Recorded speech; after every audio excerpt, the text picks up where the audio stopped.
స్తోత్రాలు అయ్యా. అల్పుణ్ణి, అయోగ్యుణ్ణి, ఎన్నిక లేని వాడిని అయ్యా, పనికి మాలిన వాడిని నాయన. నన్ను నీ సిలువ చాటున మరుగు చేసుకుని నాయన, నీ రాకడ పర్యంతము నీ సిలువ చాటున భద్రపరుచువాడవు నాయన. మేము బయటకు నీ రాకడకి ఎత్తపడు సమయం ఆసన్నమైనదంటూ ఉన్నాం. మహాభయంకరమైన ఈ దినాలలో మమ్ములను మేము శుద్ధివంతులుగా మార్చబడు కృపనివ్వండి. నన్ను నీ నోటి బోరగా చేసుకొని మీరు మాట్లాడండి అయ్యా. నువ్వు మాట్లాడితే మేం బ్రతుకుతాం నాయన.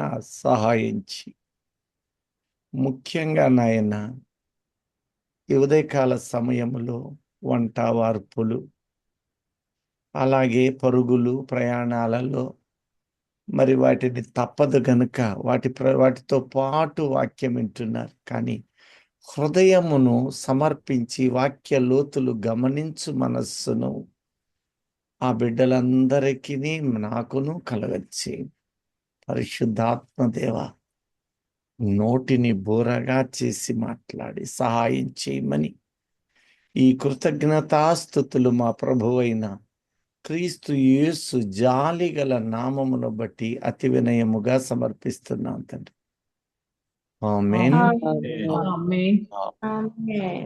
చూడండి దైవజనమా, ప్రకటన గ్రంథము 13వ అధ్యాయము 7 నుండి 10 వచనాలను లేక 11 వచనాలను ఒక్కసారి చదవండి. మరియు పరిశుద్ధులతో యుద్ధము చేయను వారిని జయింపను, దానికి అధికారం ఇవ్వబడిన ప్రతి వంశము పరిశుద్ధులతో యుద్ధము చేయను, వారిని జయింపను, వానికి అధికారము ఇయ్యబడెను. ఎవరికి? క్రూర మృగానికి. క్రూర మృగము పరిశుద్ధులు అన్నప్పుడు ఇక్కడ 2 కోణాలు మనకి కనపడతాయి. ఎవరి మీద యుద్ధము చేస్తాడు వాడు? పరిశుద్ధులు 2 విధాలుగా ఉన్నారని యోహాను సువార్త 10:16లో ఈ దొడ్డివి కానీ వేరొక దొడ్డి నాకున్నది అన్నాడు. కానీ ఇక్కడ దైవజనమా, మరి యుద్ధం మనతోటి చేస్తాడా? కాదు. ఎందుకంటే ఇప్పుడున్న మనము పరిపూర్ణులముగా మార్చబడుతున్న మనము రాకడ ధ్వని వినపడగానే మనము వెళ్ళిపోతాం. మరి ఇక మిగిలిన పరిశుద్ధులెవరు? ఇశ్రాయేలీయులు. అయితే ఆ గడియలో ఎప్పుడైతే యేసుక్రీస్తుని వారు గమనిస్తూ ఎరిగి ఉంటారో ఆ సమయము అని దాని భావం. అంటే 7 సంవత్సరాలు శ్రమ జరుగుతున్నది. మొదట సంఘము ఎత్తబడుతుంది. ఈ మాట ఎందుకు చెప్పాల్సి వస్తుందంటే, మీలో నాలో ఒక విధమైన అలజడి జరుగుతుంటుంది. అక్కడ యుద్ధం ప్రారంభించగానే, శాంతి ఒప్పందము అనగానే ఈ శాంతి ఒప్పందమే రాకడకు సాదృశ్యమా అని ఒక సందేహకరమైన మనస్సు అలజడిగా మారుతుంది. ఎన్ని యుద్ధాలు జరగని, ఇజ్రాయేలుతో ఎన్ని పోరాటాలు జరగని, ఇక్కడ రష్యా ప్రత్యక్షముగా దిగనంత కాలము, చైనా దాని విధులతో దిగనంత కాలము అది శాంతి ఒప్పంద మార్గము కింద రాలేదు. అప్పటి వరకు యూదులు కట్టబడలేదు, ఇంకా రావలసిన వారు ఉన్నారు అనే అభిప్రాయం కలిగి ఉండండి. ఇజ్రాయేలుతో ఇప్పటికి 12 యుద్ధాలు జరిగినాయి. 12లోనూ ఇస్రాయేలు గెలుస్తూనే వస్తున్నది. ఏ యుద్ధములో అయితే ఇస్రాయేలు ఓడిపోవడం జరుగుతుంది, ఒక యుద్ధం, ప్రభువు నాకిచ్చిన తలంపును బట్టి అది 13వసారి జరుగు యుద్ధ సంకేతమని నేను భావిస్తూ ఉన్నాను. హల్లెలూయా. మీరు కూడా పరిశీలన చెయ్యండి. 12 యుద్ధాలుగా కంటిన్యూగా గెలుపు వచ్చింది. ఈ 13వ యుద్ధము కడవరి క్షణాలకు చెందినది. అది భయంకరమైనది. అప్పటికే వారు మందిర నిర్మాణమును సంపూర్తి చేస్తారు. ఆమేన్. మందిరము జరిగిన తర్వాత 3.5 సంవత్సరాల పాటు వారు బలులను, యాగాలను, సమస్తమైన ధర్మశాస్త్ర క్రియలను వారు నడిపిస్తారు. వారిని నడిపించువాడు ఒకడు ఉన్నాడు. వానికి ప్రత్యక్షంగా క్రూర మృగము అని పలుకుతూనే వానికి 2 గొర్రెపిల్ల కొమ్ములున్నవి అని కూడా ప్రస్తావించాడు. ఆ 2 కొమ్ములు అన్నప్పుడు, ఆ గొర్రెపిల్ల అన్నప్పుడు ఈ క్రూర మృగముగానే పిలుస్తూ ఉన్నాడు. అతను ఎవరై ఉండవచ్చు అని మన ఆలోచన స్థిరపరచబడాలి.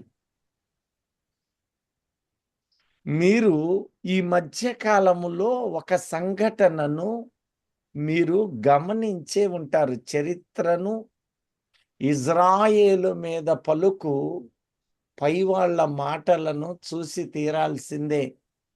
ఒక వ్యక్తి, ఒక ప్రధానమైన వ్యక్తి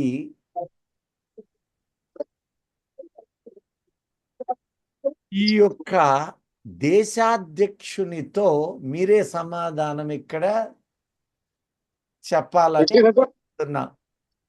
ఇజ్రాయేలు విషయములో యుద్ధం ఆపాల్సిందేనని ఒక అతను ట్రంప్ మీద మాటల యుద్ధానికి దిగాడు. ఎవరతను? పోపు. ఆ సహోదరుని బట్టి దేవునికి స్తోత్రం చెబుదామా? హల్లెలూయా. ప్రతి పదాన్ని మనము గమనించాలి. ఈ మాట నేను ఏడాది క్రితమే మీ ముందు ఉంచాను. ఎందుకు వ్యతిరేకించాడు?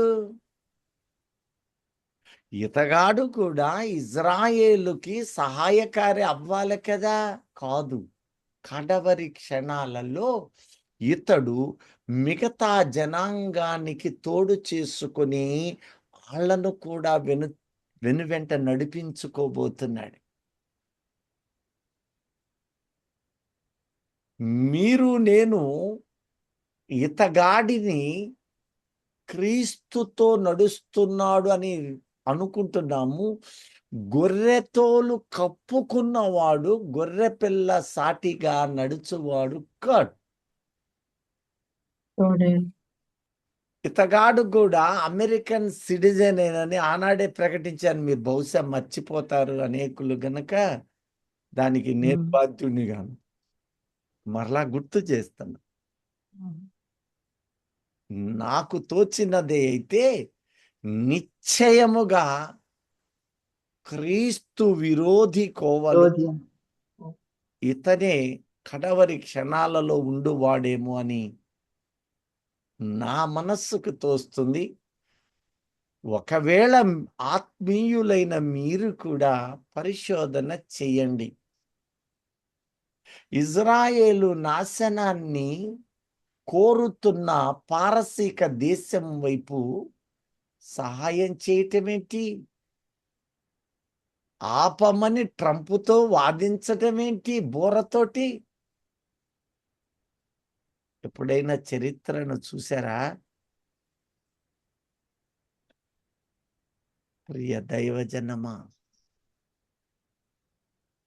ఇప్పుడు అంటున్నాడు, ఏం చేస్తాడంట? 13లో ఇందాక చదివినట్లు, అతడు పరిశుద్ధులతో యుద్ధము చేస్తాడు. యుద్ధము చేయము. ఇక్కడే పరిశుద్ధులు అన్నప్పుడు ఇశ్రాయేలీయులందరూ కాదు, ఇజ్రాయేలీయులలో వారు యుద్ధము చేసేది వాని సైన్యము ఎప్పుడు అంటే, చాలా జాగ్రత్తగా మరలా చెప్తున్నాను, ఒక శాంతి ఒప్పందము జరగబోతుంది. అది ఎప్పుడు శాంతి ఒప్పందం అవుతుంది అంటే, రష్యా ఇన్వాల్వ్మెంట్ అవుతుంది, చైనా అందులో దూరుతుంది, అన్య జనాంగానికి చెందిన మన దేశము కూడా పాల్గొనే తీరుతుంది. డైరెక్ట్ గా కానీ ఇండైరెక్ట్ గా, ఎందుకంటే మనము గోడ మీద నిలబడిన వ్యక్తులుగా ఉంటాము, అటో ఇటో. ఈ రెండు దేశాలలో రోషు అనబడిన రష్యా ఎప్పుడైతే డైరెక్ట్ గా దూకుతుందో అప్పుడు ఒక ఒప్పందం జరుగుద్ది. అప్పుడు ఇరాను దేశము లేక పారసీక దేశము లేక దానికి ప్రాంతమునకు మరొక పేరు, రహస్యమైన పేరు, మహాబబులోను ప్రాంతము. అది ఇరాను నుండి ఇరాకు, సిరియాల మధ్యలో ఉన్న ఆ ప్రాంగణము పేరు. గుర్తుపెట్టుకోండి, మీరు చెక్ చేయండి ఆ ప్రాంతమా కాదా అని. దీనికే మహాబబులోను అని పేరు. ఇక్కడ ఈ దేశమునకు సహాయకారిగా రావడానికి ప్రత్యక్షంగా వస్తుంది. అయితే అది వచ్చిన తొలి దినాలు ఒక ఒప్పందము జరుగుతుంది. ఆ ఒప్పందము కొరకై కనిపెట్టుకోండి.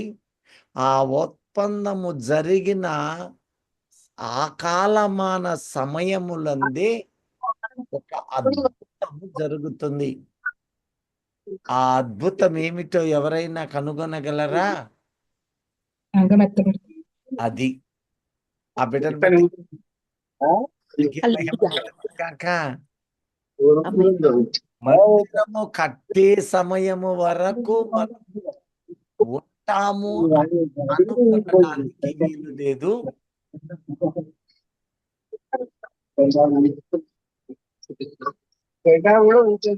ఎవరు డిస్టర్బ్ చేస్తున్నారు బ్రదర్? సంఘము ఉంటుంది అనుకున్న వీలు లేదు. సంఘము మహాశ్రమలలో పాలు పొందదు. ఏ సంఘము? ఇప్పుడు మనకి 50 మంది పైన ఉన్నారు. అందరూ కొనిపోబడతామా? ఇక్కడ క్వశ్చన్ మార్క్ కాదు. ఈ పరిశుద్ధులలో నుండి పరిపూర్ణులుగా క్రీస్తుని కనపరుచుకునివారు ఆయన ఎదురుగా సంపూర్ణులైన వారు మాత్రమే వెళ్ళతారు. మిగిలిన వారు అటు లోకము, లోక ప్రయాసలు, లోకాస్యలు కడగబడిన వారే కానీ సంపూర్ణతలోనికి రాలేని వారు అతిశయము, గర్వము, అహంకారము, కక్షలు, కోపములు, విమతములు ఇవన్నీ నీ హృదయములోనే ఉండిన వ్యక్తివి గనక నీవు నేను అయినట్లయితే, ఓర్పు సహనములతో కనిపెట్టి నిరీక్షణ లేకుండా ఉండే వ్యక్తివైతే, దైవజనమా, అది చెప్పువాడనైనా నేనైనా వినేవారైనా ఎవ్వరైనా సరే వారు విడవబడతారు. అయితే ఇక్కడ పరిశుద్ధులతో యుద్ధము అన్నప్పుడు ఆ సమయములో అనగా ఇక్కడ జాగ్రత్తగా చూడండి, 7 సంవత్సరాల మహాశ్రమ. ఈ 7 ఏండ్ల శ్రమలో మొదటి 3.5 సంవత్సరాలు ఇశ్రాయేలు లాభపడతారు, మందిరము కడతారు. తరువాత వాడు ఒక పని చేస్తూ ఉన్నాడు, తానే దేవుడనని వాడు భ్రష్టమైనవి చేస్తున్నాడు, హేయ కార్యము చేస్తాడు. అప్పుడు వారి హృదయము తెరవబడుద్ది. యేసుక్రీస్తు విషయము కూడా వారు ఆయన మీద నిందలు వెయ్యడానికి ఏ నేరము రూపించబడలేదు. చివరికి వారు తాను దేవుని కుమారుడను అన్నాడు గనుక ఇక సాక్షులతో మనకు పని లేదు అని ప్రకటించి ఇక యేసుక్రీస్తుని ఆ మాటను బట్టే మరణమునకు వారు అప్పగించారు. హల్లెలూయా. ఇదే కారణము వారి హృదయములలో భావము మరి ఒకసారి కలగబోతుంది. వారు ఇదేమిటి, తాను రక్షకుడు మెస్సయ్య అనుకున్నాము, కానీ అతి పరిశుద్ధ స్థలమందు ఇతగాడు తాను దేవుణ్ణంటున్నాడని వారు ఎదురు తిరుగుతారు. అప్పుడు తమ ఏక కుమారుని విషయమై ప్రలాపించినట్లు జకరియా చెప్పిన మాట నెరవేర్చబడుతుంది. వారు మొదట పొడిచిన క్రీస్తు మీద మనస్సు తిరుగుతుంది, వారు ప్రలాపిస్తారు. ఇది ఎప్పుడు అంటే 7 ఏండ్ల ఈ మహాశ్రమలలో ఫస్ట్ 3.5 సమయం అయిపోయాక, ఆ సమయమందు ఇప్పుడు వారు క్రీస్తు వైపు తిరిగిన తరువాత ఈ యుద్ధము జరగబోతుంది. అది ఎంతో కాలము లేదు దైవజనమా, చాలా దగ్గరలో ఉంది. నీవు నేను బహుశా బ్రతికి ఉన్న క్షణాలై ఉండవచ్చు. అంత దగ్గరలో ప్రభువు మన కళ్ళ ముందే వాటిని జరిగిస్తూ ఉన్నాడు, అనుమతిస్తున్నాడు. అందుకనే పలుసార్లు ప్రాధేయపడుతుంటాను, మీరే కాదు మీ బిడ్డలను, నేనే కాదు నా కుటుంబాన్ని కూడా క్రీస్తులో నడిపించుకుని సంపూర్ణ యాగము, ఆర్భాటాలు, దాపుసరులు, బడాయి, లోకానుసారమైనది విడిచిపెట్టి తగ్గింపు మనస్సుతో సంపూర్ణులై ఉండి తీరాలి. సంపూర్ణుడు కాకుండా నీవు నేను ఎంత పశ్చాత్తాపడినను అది ప్రయోజనకారి కాలేదు. ఎందుకంటే నీ నామమున మేము దయ్యాలను వెళ్ళగొట్టాము, స్వస్థతలు జరిగించాము, అద్భుత ఆశ్చర్యాలు చెయ్యలేదా అన్నప్పుడు, వేషధారులారా మీరెవరు నేను ఎరుగనంటు, నేను మిమ్మల్ని ఎన్నడను ఎరగను, ఎన్నడూ ఆ రోజు నిన్నెరగను, ఈ రోజు నేను మిమ్మల్ని ఎరగను. అక్రమము చేయువారలారా నా యొద్ద నుండి పొండని వారితో నా యుద్ధ నుండి వెళ్ళిపోమంటున్నాడు. మనలో అంత సంపూర్ణముగా క్రీస్తుకు కలిగిన ఆ యొక్క సౌమ్యత, సాత్వికమైన మనస్సు మనలో ఉండి తీరాలి. నీ బిడ్డలలోనూ ఉండాలి. అది ఎవరిలో లోపిస్తుందో అట్టి వారు విడువబడే క్షణాలు నేడు కనపడుతూ ఉన్నాయి. ఈ యొక్క పరిశుద్ధులతో యుద్ధం అన్నప్పుడు వారు కూడా రక్షణలోనికి నడుస్తూ ఉన్నారు. అనగా క్రీస్తుని ఆ ప్రకాశమును వారు పొందుకుంటున్నారు. ఇంకా చెప్పాలంటే 2 కొరింథీ 3లో చెప్పినట్లు వారి మీద ముసుగు ఏమవుతుంది, తీసివేయబడి తొలగి- తీసివేయబడి తొలగించబడుద్ది. కనుక ఆ క్రీస్తుని వారు ప్రత్యక్షముగా, ఇప్పుడైతే పరోక్షముగా వారు క్రీస్తుని కలిగి ఉన్నారు, పరోక్షముగా ఆయనతో నడుస్తూ ఉన్నారు. కానీ వారికి ఆ విషయం తెలియదు. వారింకా బలులు సమర్పిస్తూనే ఉన్నారు, వారింకా ధర్మశాస్త్రమును పాటిస్తున్నారు. సాక్షాత్తు యోహాను 5:39లో ఏ ధర్మశాస్త్రములో మీరు వెతుకుతూ ఉన్నారో ఆ ధర్మశాస్త్రము నన్ను గూర్చే చెప్పబడుతూ ఉన్నది. నన్నుతో చేసి మీరు ధర్మశాస్త్రమందు మీరు వెతుకుతున్నారు నిత్య జీవాన్ని. స్పష్టంగా తెలియచేస్తున్నాడు. ఎందుకంటే వాళ్ళు ధర్మశాస్త్ర సంబంధులు.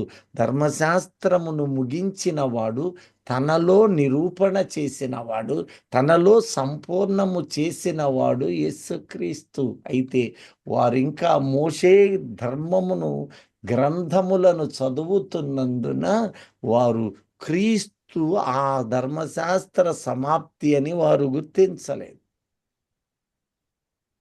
రక్షకుడు వారిలో నుంచి వచ్చి వారి అందరినీ మార్చుచున్నాడని 2 కొరింథీ 3లో చెప్పిన విధముగా ఇక్కడ దైవజనమ వారు క్రీస్తులోనికి వస్తారు.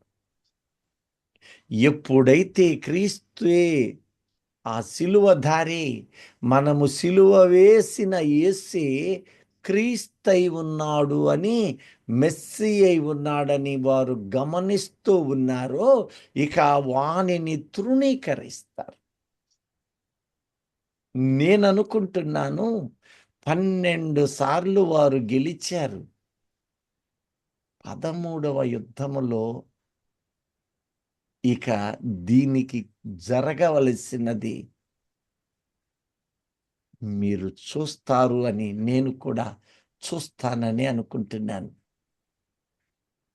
అంటే నెక్స్ట్ తీవ్రమైన చిన్నా చితక యుద్ధ పోరాటాలు ఇవన్నీ 12లోనికి వస్తాయి. 13వది అతి తీవ్రమైనదే నీవు చూశావు అని అంటే, అప్పుడు రష్యా పాల్గొన్న దాన్ని మనం చూసామంటే మీరు అనుకోండి, అప్పుడు ఓహో నేను ఎత్తబడిపో చూశావు యుద్ధాన్ని అంటే భూమి మీద బహుశా నేను కన్ఫర్మ్ చెయ్యను, మీరు యోచన చెయ్యండి. కళ్ళ ముందు కనపడుతున్న సంభవాలు,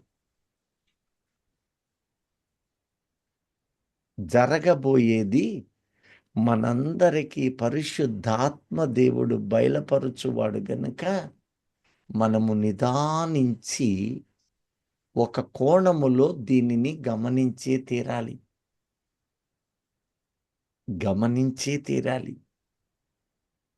ఒకవేళ ఆయన చిత్తమే అయితే ఇది కన్ఫర్మేషన్ ఇవ్వజాలను.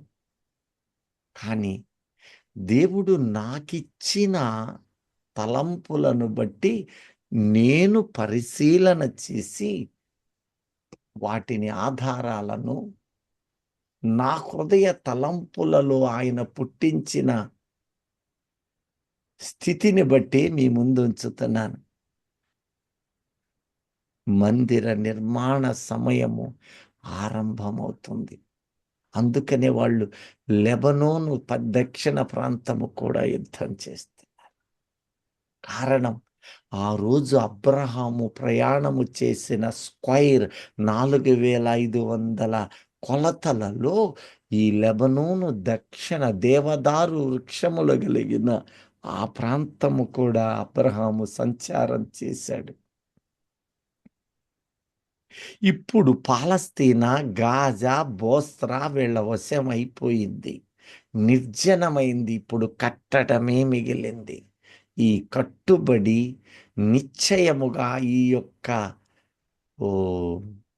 మిఖాయేలనగా బోరా అను ఆ వ్యక్తి సహాయం చేయ సిద్ధముగా ఉన్నాడు. బోర అంటే ట్రంప్. ఆ ట్రంప్ అండి. Trump of God. ఏది లేఖనాలు ఆనాడు బయలుపరిచినవో అవి కళ్ళ ముందు మనకి ప్రత్యక్షంగా కనపడుతూనే ఉన్నాయి. ప్రియ దైవ జనమా, మెలకువ మెలకువ మెలకువ కలిగి ఉండండి. నీవు మంచి ఆత్మీయతలో ఉండవచ్చు.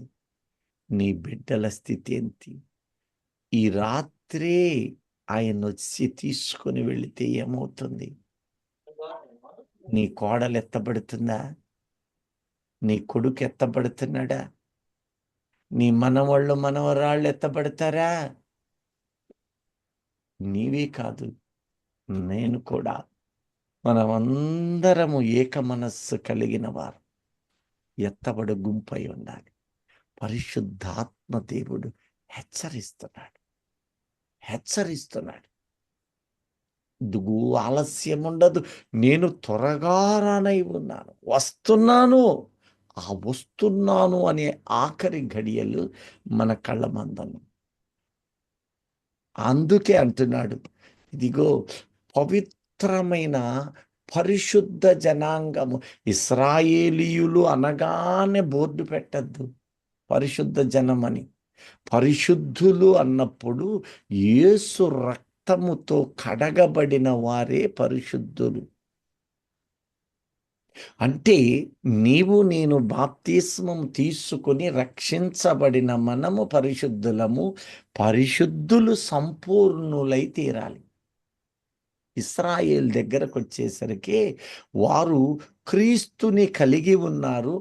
ఆయన క్రీస్తుని వారు గ్రహించక ముసుగు వేయబడి ఉన్నారు. మీరు ఆది కాండము నుంచి కూడా జాగ్రత్తగా గమనించండి. ధర్మశాస్త్రములో వారిచ్చు బలులలోను, వారు చేసే యాజకత్వములోను, వారు చేస్తున్న పనులన్నీ కూడా క్రీస్తుని పోలినవే ఉంటాయి. కానీ వారు గ్రహించలేక శరీర సంబంధమైన యూదులుగా కనపడుతున్నారు. రక్షకుడు వారిలో నుంచి ఆ యొక్క ముసుగు తొలగిస్తాడని జకరియా చెప్పినట్లు ఆ ముసుగు పోగానే అందరూ ఆయన క్రీస్తుని గమనిస్తారు. అప్పుడు మహాశ్రమల కాలమని ప్రకటిస్తూ ఉన్నాడు. అది 3.5 ఏండ్ల పాటు సాగగా చివర ఆయన ఒలీవల కొండ మీదకు ఆయన రాబోతూ ఉన్నాడు. ఇవి కొద్దిగా కన్ఫ్యూజ్ అయినా వాటి గురించి నేను 1 by 1 విపరీకరిస్తాను. అయితే ఇప్పుడు చదువమ్మా మిగతాది.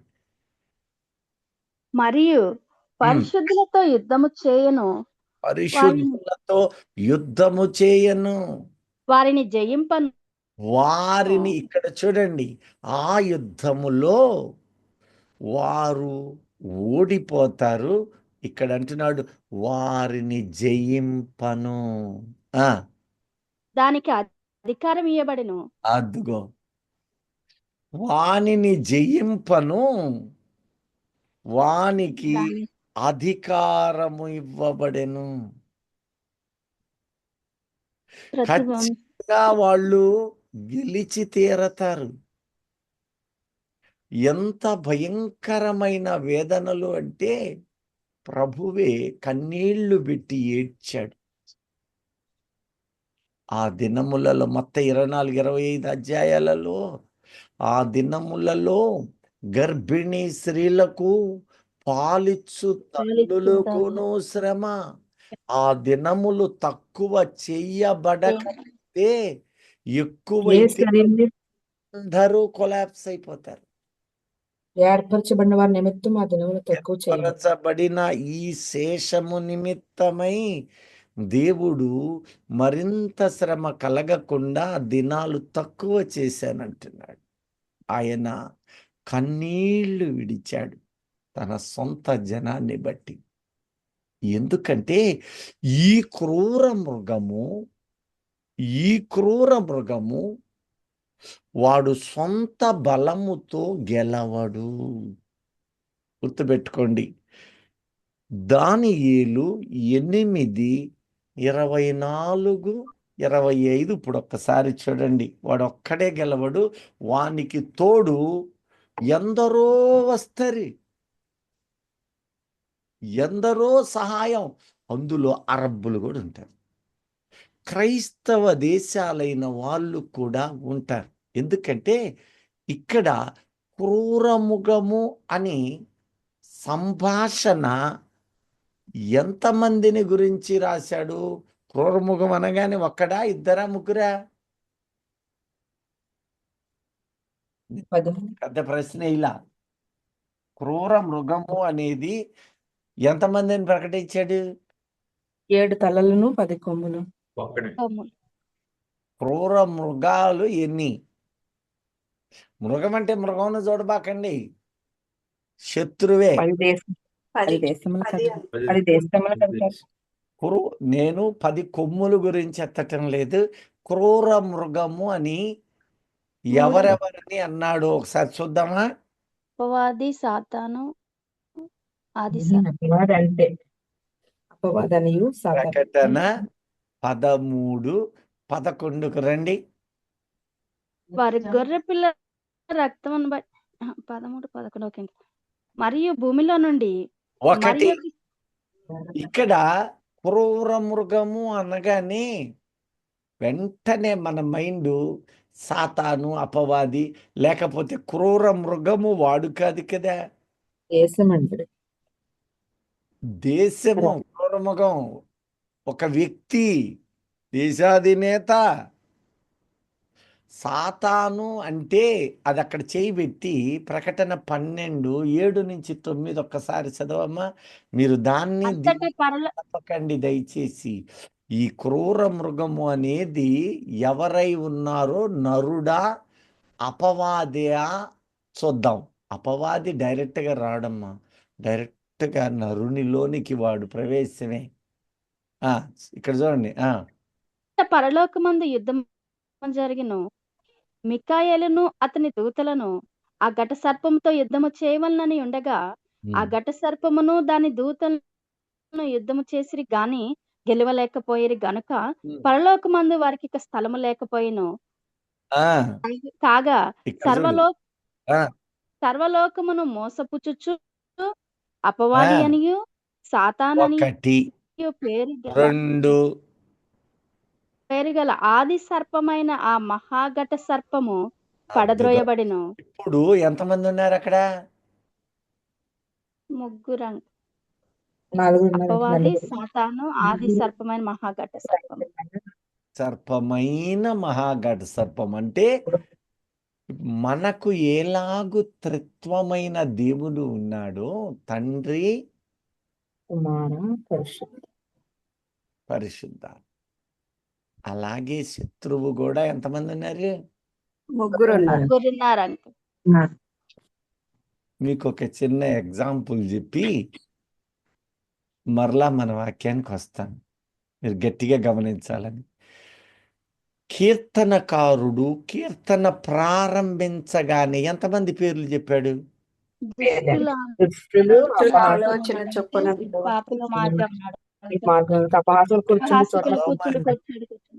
ముగ్గురు అంకుల్, దుష్టులు, పాపులు, అపహాసకులు అంకుల్. ఇక్కడ కూడా ఆ ముగ్గురు పేర్లే చెప్పాడు దేవుడు. నేను వాక్యం మీకు అందరికీ తెలిసిందే, నేను అది కదిలించను. అక్కడ కూడా ఎంతమంది ఉన్నారు? ఒక్కడు దుష్టులు, రెండవ వాడు పాపులకు మూల పురుషుడు. పాపుల మార్గం అంటే ఆ మార్గానికి ఒకడు ఉన్నాడుగా. మూడవవాడు అపహాసకుడు. ఇప్పుడు మీరు గమనించండి, ఘట సర్పము, అపవాది, సాతాను ముగ్గురు. నిగూఢమైన వాటిని వెతకాల. పాపం వంట చేసుకోవడానికి సమయం చాలదు, నేను ఒప్పుకుంటాను. పిల్లల్ని పంపాలా, భర్తకి క్యారేజ్ ఇవ్వాలా, ఉద్యోగస్తురాలైతే ఇవన్నీ నేను కాదను. కానీ ఆ తరుపతి సమయం కూడా కాస్త కేటాయించండి. వారి రక్షణ, మన రక్షణ, జాగ్రత్త. ఇప్పుడు ఇక్కడ ఎంతమంది కనపడ్డారు? అక్కడ ఎంతమంది కనపడ్డారు? ఇప్పుడు దుష్టుడు అని రాశాడుగా, దుష్టుల ఆలోచన అన్నప్పుడు దుష్టుడు కదా. ఈ ముగ్గురులో దుష్టుడు ఎవరు అని ఎప్పుడైనా ఆలోచన చేశారా? అపవాదే కదా. పాపమునకు మూల పురుషుడు ఎవరు అని ఆలోచన చేశారా? అలాగే అపహాసకుడు ఎవరు అని ఎప్పుడైనా ఆలోచన చేశారా? ముగ్గురు ఒకటిగానే ఉన్నారు, కానీ ముగ్గురుగా విభజించబడ్డారు. ఈ ముగ్గురు ఎవరెవరు డ్యూటీలు ఏమేం చేస్తున్నారు అని ఆలోచన చేశారా? మనకెందుకు అపవాది గురించి అంటారా? అంటే మంచిదే, కాదన్ను. ముగ్గురు డ్యూటీలు ఉన్నాయి. అలాగే క్రూర మృగాల విషయములో కూడా ముగ్గురు వ్యక్తులు ఉన్నారు. ఇప్పుడు ఇందాక బిడ్డ చదివిన మాట ప్రకటన 13:11. ఇందులో మరియు ఒక క్రూర మృగము ఉన్నది. ఈ క్రూర మృగము ఎక్కడ నుంచి ప్రారంభము? ఇప్పుడు చూడండి. ఇప్పుడు మరియు భూమిలో నుండి మరి ఒక క్రూరమృగం పైకి వచ్చుట చూచి తిని, ఆ గొర్రె పిల్ల కొమ్ము వంటి 2 కొమ్ములు దానికి ఉండెను. ఇక్కడ చాలా జాగ్రత్తగా చూడండి. 11వ వచనములో ఒక క్రూర మృగము ఎక్కడి నుంచి వచ్చిందంటున్నాడు? భూమిలో నుండి భూమిలో నుండి ఒకటి భూమి లోపల నుంచి వచ్చింది. ఇప్పుడు 13:1 చూడండి. మరియు 10 కొమ్ములను 7 తలను గల యొక్క క్రూరము అదిగో సముద్రంలో నుండి ఎన్నోది? పైకి వచ్చుట. సముద్రము సముద్రం నుంచి రెండోది. ఒక క్రూర మృగమేమో భూమి లోపల నుంచి వచ్చింది. ఈ వ్యక్తి ఎవరు? రెండవ క్రూర మృగము సముద్రములో నుండి వచ్చినది. ఈ క్రూర మృగము ఎవరు? మూడోది కూడా ఉందా? 11:7 చూడండి. ప్రకటన 11:7. వారు సాక్ష్యము చెప్పుట ముగింపగానే అగాధములో నుండి వచ్చు క్రూరమృగము. అద్దుగో ఇంకొక క్రూర మృగమునకు పర్మిషన్ ఇవ్వబడింది. అగాధములో వాడు ఉన్నాడు. అగాధములో ఉన్న ఇతగాడు అగాధము నుండి బయటకు వచ్చాడు అని రాయబడింది. చదువమ్మ, మళ్ళీ చదువు ఆ మాట. Okay uncle. వారి సాక్ష్యము చెప్పుట ముగింపగానే అగాధములో నుండి వచ్చు క్రూరమృగము. సాక్ష్యము చెప్పుట ముగించగానే ఏ సమయం అది? ఎవరు ఈ సాక్ష్యం చెప్పేది? సాక్ష్యము చెప్పు. ఈ ఇద్దరు ఎవరు? హనోక్, ఎలియా. ఒకరు ఏలియా, మరొకరు మోషే అని పొరపడతారు. మోషే కాజాలడు. చనిపోయినట్టు ఆ సమయానికి వారు క్రీస్తులోనికి కన్వర్షన్ వచ్చేస్తారు. తాము పొడిచిన ఆయనే, ఒకనాడు సిలువ వేసిన ఆయనే మెస్సియా, రక్షకుడు, క్రీస్తు అని వారు గమనిస్తారు. క్రీస్తు అంటే మెస్సయ్యా. నేను అనేక సార్లు మీ ముందుంచాను. మీ మనస్సులు కఠినతరమైతే దయచేసి ప్రార్థిస్తున్నా గమనించండి. యేసు అనేది ఆయనకి ఇవ్వబడినది. క్రీస్తు అనగా అది ప్రత్యేకమైన సింహాసనాధికారము. యేసు లోకమునకొచ్చాడు. ఆ సమయములోనే యేసులు బొచ్చెడు మంది ఉన్నారు. నేను నెత్తి కొట్టుకొని చెబుతున్నా. యేసు అనేది ఒక పేరే, క్రీస్తు అనేదే ప్రధానమైనది. అందుకని క్రీస్తు అనగా ప్రభువు ప్లస్ పరిశుద్ధాత్మ శక్తి. నువ్వు యేసుని క్రీస్తుతో ఎప్పుడు కలపాలి అని అన్నప్పుడు సిలువ యాగము ద్వారా ఆయన మనకు నిరూపణ అవ్వడాన్ని బట్టే నువ్వు గమనించాలి దైవజనమా. ఆయన క్రీస్తే, రక్షకుడే. కానీ ఎప్పుడు? సిలువలో మరణించి నుండి రక్షకుడే, కానీ Yes. మనకు తెలియపరచబడి నిరూపణ కాబడినది సిలువ విజయము ద్వారానే. నీవు ఆయన 33.5 సంవత్సరాలు బ్రతికిన కాలములో కూడా క్రీస్తే అని నీవంటే ఆయన క్రీస్తే, కానీ నిరూపణ జరిగింది ఎప్పుడు? క్రీస్తుగా నిరూపణ జరిగింది సిలువ విజయమే. ఒకవేళ ఆయన సిలువలో విజయాన్ని సాధించలేదంటే ఆయన కూడా సంసోను వంటి వాడు, సమూయేలు వంటి వాడు, ప్రవక్తల వంటి వాడుగా మిగిలిపోయేవాడే. ఆయన మరణము నొందించునంతగా ప్రాణము పెట్టి మరణమును గెలుచుట ద్వారా ఆయన క్రీస్తుగా అభిషేకించబడ్డాడు. మీకు ఇప్పుడు ఒక మాట మీకు సూటిగా అడుగుతాను. మనకు రక్షణ వచ్చింది ఎప్పుడు? బాప్తీసం మరణం తర్వాత ఆయన పునరుద్ధానుడైనందున మరణించినప్పుడే వచ్చిందండి. చనిపోయినప్పుడే. చనిపోయినప్పుడే మనకు వచ్చింది. పునరుద్ధానమందు కాదే. మరి పునరుద్ధానం ఎందుకు? మరణం నుంచి జయిస్తూ పునరుద్ధానం ఎందుకు చేశాడు? విజయమే. ఎందుకు? మరణం మీద విజయం వచ్చింది. పరలోకం అది పరలోకం. ఈ రక్షించబడిన పరిశుద్ధులు కలువరి సిలువ విజయము ద్వారా రక్షించబడిన పరిశుద్ధులను ఒక దినము ఆయన తీసుకొని వెళ్ళుట కొరకై తాను ముందు లేచి మనకు ఆ సంగతిని నిరీక్షణ చేసి ఉన్నాడు. దేవునికి స్తోత్రం. లేచింది మనలను లేపడానికి. అందుకనే ఆయన లేచింది మనలను రక్షణ సిలువ రక్తము మీద కుమ్మరించాడు. ఏ వ్యక్తి యేసు రక్తములో కడగబడుతూ ఉన్నాడో అట్టివాడు పరిశుద్ధునిగా మార్చబడ్డాడు. పరిశుద్ధుడైనంత మాత్రానే మరకలు ఉండి తీరుతాయి. మానవులము నేల మన్ను మనం. కాబట్టి దినదినము వేకువనే లేచి మనము పశ్చాత్తాప పడుట ద్వారా ప్రాయశ్చిత్తమును పొందుతూ ఈ వాక్యమనే ఉదక స్నానము ద్వారా ఆ మరకలను మనము మన హృదయములో కడిగి వేసుకుంటూ ఉన్నాము. మనము రిపెంట్ అవుతూ ఆయన సన్నిధి కాంతిలో దినదినము ఎదుగుతున్నాం. హల్లెలూయా.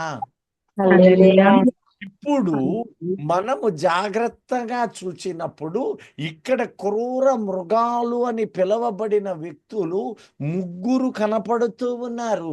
ఈ 3 కూడాను లోపాయికరంగా చాప కింద నీళ్ల వలె ప్రపంచాన్ని శాసిస్తూనే ఉన్నారు. అయితే వారు బయలుపడేది ఎప్పుడు అంటే వాని సొంత కాలమందు వాడు బయలుపడును అని స్వయంగా 2వ తెస్సలోనికీయ 2వ అధ్యాయములో ఈ మాటను స్పష్టపరిచాడు. చూడండి, అంకుల్ 2వ అధ్యాయం అక్కడ ఉంటుంది చూడమ్మా. 2వ తెస్సలోనికీ 2వ అధ్యాయం. మీరు త్వరపడి చంచల 6వ వచనం 5వ వచనం 6వ వచనం చూడతాయి. 6వ వచనం అంటే కాగా వాడు తన సొంత కాలమందు బయలుపరచబడవలనని వానిని అడ్డగించున్నది ఏదో అది మీరెరుగుదురు. ధర్మ విరోధ సంబంధమైన మర్మము ఇప్పటికే క్రియ చేయుచున్నది గాని ఇది వరకు అడ్డగించుతున్నవాడు మధ్య నుండి తీసివేయబడు వరకే అడ్డగించును. అప్పుడు ఆ ధర్మ విరోధి బయలుపరచబడును. ప్రభువైన యేసు తన నోటి ఊపిరి చేత వారిని సంహరించి తన ఆగమన ప్రకాశము చేత నాశనము చేయును. నశించుచున్న వారు తాము రక్షింపబడుటకై సత్య విషయమైన ప్రేమను అవలంబింపకను పోయిరి గనక వాని రాక అబద్ధ విషయమైన సమస్త బలముతోనూ నానా విధములైన సూచక్రియలతోనూ మహత్కార్యములతోనూ దుర్నీతిని పుట్టించు సమస్త మోసముతోనూ నశించున్న వారిలో సాతాను కనపరుచు బలమును అనుసరించియుండును. వాడు ఇందుచేత సమస్త ఒక్క మాట చాలమ్మా. వాడు తన సొంత కాలమున బయలుపరచబడునని ఉందా పదం? వాడు తన సొంత కాలమందు బయలుపరచబడవలెనని. అంటే ఎప్పుడంటే వాడు దేవుడే అనుమతినిస్తూ ఉన్నాడు. వానికి సొంత కాలము అనేది అది 7 ఏండ్లు. మొదటి 3.5 సంవత్సరాలు సార్వత్రికముగా విడవబడ్డ వారిని హింసించుటకు, ఆ తరువాత అదే సమయములో యూదులను లాభపెట్టుటకు. తరువాత ప్రారంభమవుతుంది 2వ అర్ధ భాగములో వాడు నేను ఎలాగో 3.5 ఏళ్ళు వీళ్ళని బాగా సాకాను కదా, నేను కట్టబడిన మందిరములోనికి వెళ్ళి ఇక తాను దేవుడను అనిపించుకోవడానికి ఇజ్రాయేలు దేవుని ప్రజలు గనుక ఆ సింహాసనము మీద అతడు కూర్చుండు ప్రయాస పడుతున్నాడు. ఇప్పుడు వాడు ఏం చేస్తాడు అంటున్నాడు. దానియేలు 9:26 చూడండి. ఈ 62 వారములు జరిగిన పిమ్మట ఏమీయూ లేకుండా అభిషక్తుడు నిర్మూలము చేయబడును. వచ్చునట్టి రాజు యొక్క ఇదిగో ప్రజలు చూడండి, ఇప్పుడు ఇది 1 వారాన్ని చెప్తుంటే అది కడవరి క్షణమైన ఆ దినాలు మన కళ్ళ ముందు ఉన్నాయి.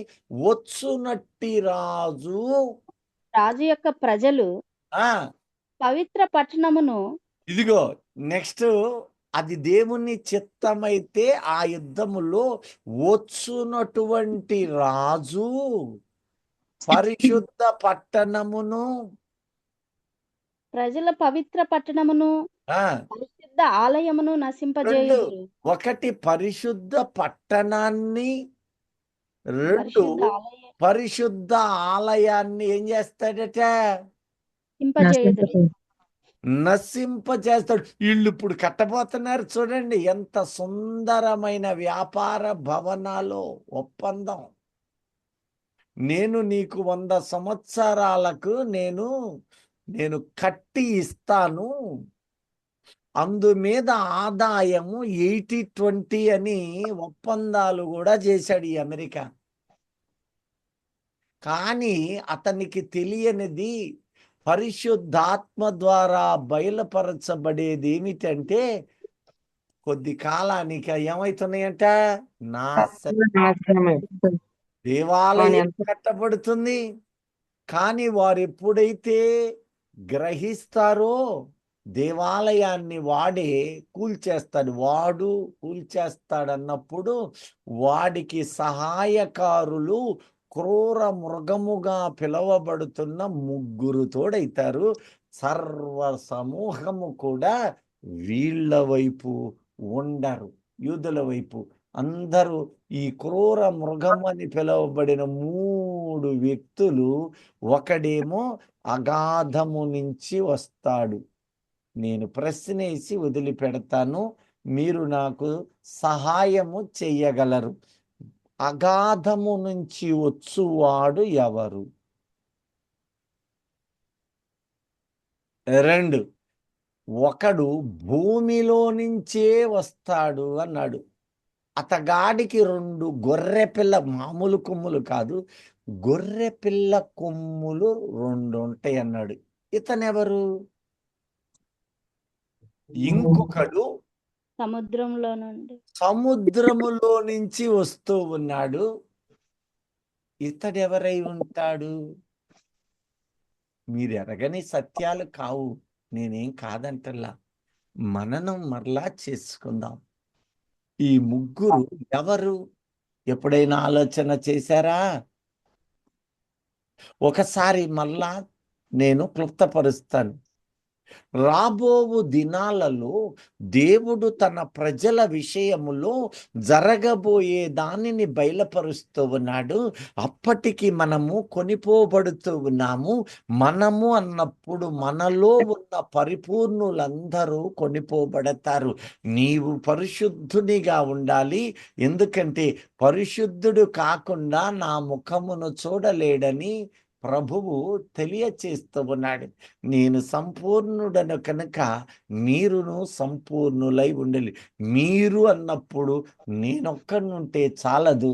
నేను, నా భార్య, నా బిడ్డలు, నా రక్త సంబంధికులు, నీవు దేవుని ప్రకటించు స్థానమై ఉండాలి. మందిరానికే పోకుండా నిన్ను నీవు, నన్ను నేను బలహీనపరచుకోవద్దు. కడవరి క్షణాలు ఆయన్ని విడిచిపెట్టద్దు. ప్రార్థనలో నీవు స్థిరమైన వ్యక్తిగా ఉండు. ఆశ్చర్య కార్యాలు దేవుడు చేయువాడు. నీ పక్షమున ఆయన కార్యములు చేస్తూనే ఉంటాడు. నీవు స్థిరమైన కడవరి క్షణాలని గమనించు. ఇజ్రాయేలును సాదృశ్యముగా పెట్టినవాడు అక్కడ జరుగుతున్న వాటిని మనకు బయలుపరుస్తూ నీవు నేను కడవరి క్షణాలని ఎంచులాగున మనకు జాలి కనికరమును కుమ్మరించాడు. ఆ 12వ అధ్యాయము దానియేలులోను, అలాగే 13వ అధ్యాయములోను ఒక యుద్ధం అనేది జరగబోతూ ఉన్నది. అతడు పరిశుద్ధులతో యుద్ధము చేస్తాడు.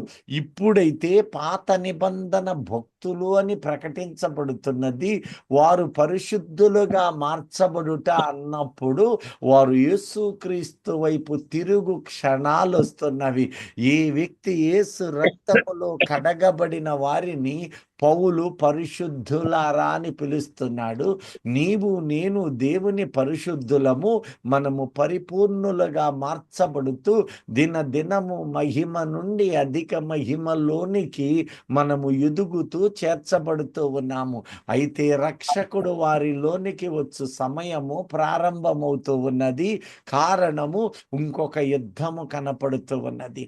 అయితే ఆ యుద్ధము దానియేలు 9:27లో వాడు వచ్చునట్టి రాజు ఏమంటున్నాడో తెలుసా? పరిశుద్ధులతో యుద్ధము చేస్తాడు, సొంత బలము ఏక బలముతో గెలవడు. ఆడు ఒక రాజ్యము కాదు, అరబ్బులనందరినీ, ఇస్మాయేలు జనాంగమును, అలాగనే లోకములో ఉన్న క్రైస్తవులలో ఉన్న అనేకులను, సుమారు నేను అనుకుంటున్నాను 200 కోట్ల మందిని వాడు వెనకేసుకొని వస్తున్నాడు. అందులో గుర్రపు రౌతుల సంఖ్య 20 కోట్లు. వాడి సైన్యం సపోర్టర్స్ ఉంటే గుర్రపు ప్రకటన 9లో చెప్పబడినట్లు గుర్రపు రౌతుల సంఖ్య 20 కోట్లు. అంటే అరబ్బులు, అలాగునే ఇంకా రోమన్ క్యాథలిక్ సమాజము, ఇలా ఒకటి కాదు, ఆర్సిఎం బ్యాక్గ్రౌండ్తో ఉన్న వారు కూడా తిరుగుబాటు చేసి తీరతారు. మీకు డౌట్ ఉంటే రాసుకోండి. ఒక యుద్ధానికి అది సిద్ధమవుతున్న ఘడియలు యేసుక్రీస్తు రాకడ సాదృశ్యాలని మనము గమనించుదాం. దైవజనమా, ఎంత భయంకరమైన పరిస్థితుల్లో అక్కడ ప్రతి వంశము మీదను ప్రతి జనాంగము మీదను వాడికి అధికారం ఉండి తీరుతుంది. అది ఎలా సాధ్యం? ఎక్కడో రోమాలో కూర్చొని ఇండియాలో ఈ నందిగామాలో ఉన్న వాడిని ప్రత్యక్షంగా మాట్లాడగలుగుతాడు. ఏమిటి ప్రణాళిక? ఇది క్షణాలు మనకి చాలా దగ్గరలో ఉన్నాయి. అందుకనే ఆర్టిఫిషియల్ ఇంటెలిజెన్స్ అని బహు వేగంగా పరుగులు పెడుతూ వస్తుంది మన దగ్గరకి. క్రూర మృగము యొక్క సంఖ్య అనేక విభాగాలు. ఇప్పుడు క్రూర మృగము వేరు, సంఖ్య వేరు. క్రూర మృగము అన్నప్పుడు ఇప్పుడు ఎంతమందిగా ప్రత్యక్షంగా కనపడుతుంది? ఒక క్రూర మృగం ఎక్కడి నుంచి వస్తాడు చెప్పండి. ఇప్పుడు చాలా ముఖ్యం. 10 నుంచి మనము నెక్స్ట్ సెషన్స్ ప్రారంభం గనక మీరు గుర్తించి తీరాలి. ఒక క్రూర మృగము భూమిలో నుండి ఆహారము సముద్రంలో నుండి అగాధంలో నుంచి. భూమిలో నుంచి సముద్రం నుంచి. మీలో కొందరు అట్టగాదు, ఈడే సముద్రంలో మునుగుతాడు, ఈడే నేలలో నుంచి వస్తాడు, వీడి అగాధంలో నుంచి వస్తాడని పొరపడకండి. సముద్రములో నుంచి అన్న ఒకడు భక్తిహీనులలో నుంచి వస్తాడు, అంటే లోకములో నుంచి ఒకడు ప్రేరణ వస్తాడు. రెండవ వాడు అగాధము అన్నప్పుడు అగాధము బతికినోళ్ళ స్థానమా మృతుల స్థానమా? అగాధము, నీవు నా ప్రాణమును అగాధములో విడిచిపెట్టవు, పాతాళము లోకములో నుంచి ఒక భాగము నుంచి వాడు వస్తాడు. వాడి క్రియలు భూమి మీద అపారంగా ఉన్నాయి, నువ్వు గ్రహించటమే. మరొకడు భూమిలో నుండి. ఈ భూమి లోపల అన్నప్పుడు ఏమై ఉంది?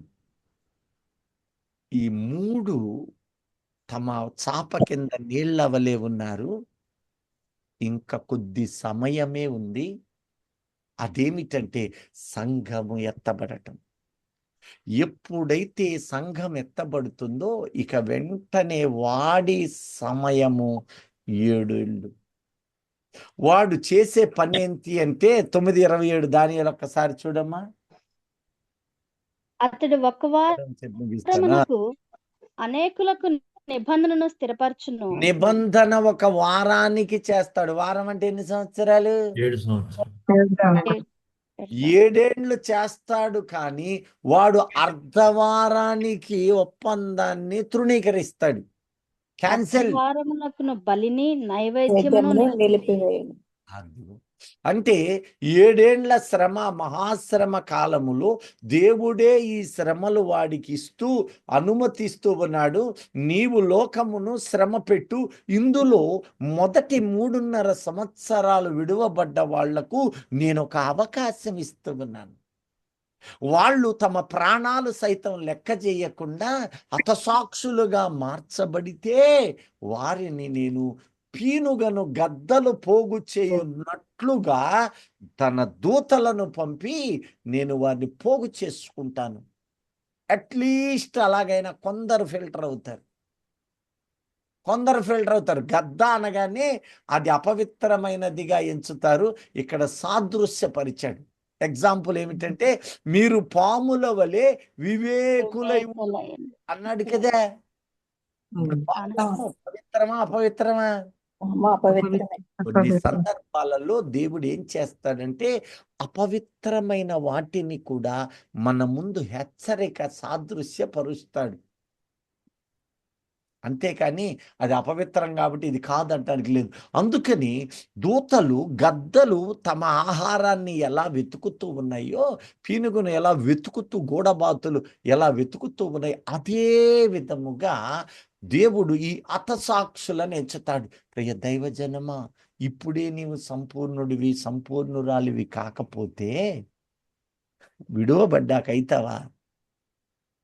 అంత విశ్వాసం ఉంటుందా?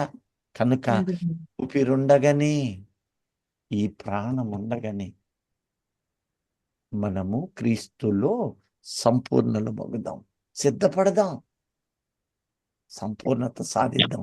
దేవుడి మాటలను మనకు వినిపించి ఆయన కృపలో మౌనలను అందరినీ సంపూర్ణులనుగా మార్చునుగాక.